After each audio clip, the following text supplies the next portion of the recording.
so another point at which people arrive at looking at artwork management is through artwork creation and automation. Where are they coming from with that?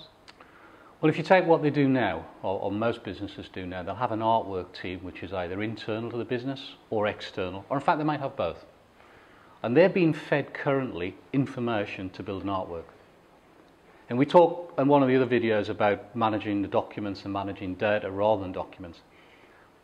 And if a company spent millions of pounds putting in some form of control of how they manage their documents or their data, I don't care how much they spend, at the point they hand that over to the artwork team, they throw it over a wall and hope it gets done right. Because it's disconnected. It's not connected into the same process.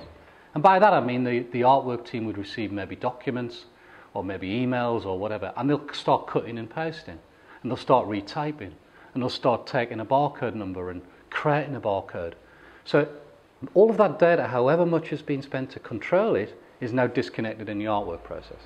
So for us, that's a real big weakness. And it was one of the first things we looked at, because what we wanted to do was say, well, how do we connect that together? How do we take that data that's been collected up front and how do we get it into the artwork without any cutting and pasting, without any retyping in, without having to regenerate the barcode?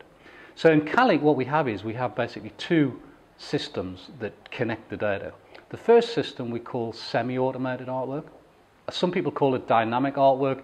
Well, semi-automated artwork is where I'm using something like Adobe InDesign or Adobe Illustrator, and we actually have Kallik Express as well. And in those three graphic products, we have a plugin. And the plugin basically allows that user on the Apple Mac or the PC to automatically stream the data down from the data collation process.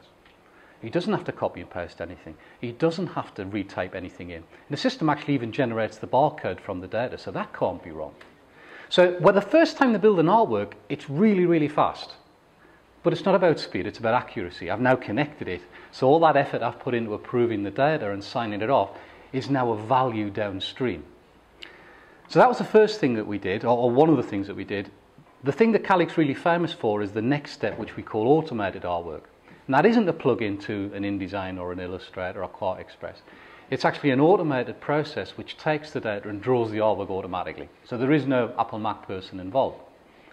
And people go, well, we've seen that before and it doesn't really work for us. A lot of people have tried to do that and it is really tough. Because anybody that's built artwork normally knows that I've got not enough space for the copy and I've got to start reducing the text and I've got to hyphenate and I've got to change the font and I've got to do all sorts of things. Well, a real automated system has to handle all of that.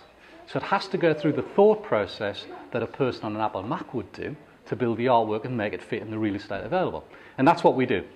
So we have those two methods, streaming it into Adobe Illustrator, Kallik Express or InDesign, or fully automating it in the automated artwork system. Now that has a number of benefits. It isn't just more accurate in artwork. The spin-off from that is that once the artwork's created, the likelihood of it being wrong is very small, so the risk of it wrong. And that has a knock-on effect to all the other departments that have to check the artwork.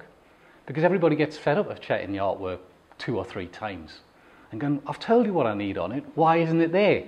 So that whole improving how the artwork's created and linking it to the data has a knock-on effect in terms of risk reduction and the resources required in the business and the frustration in terms of the approval process.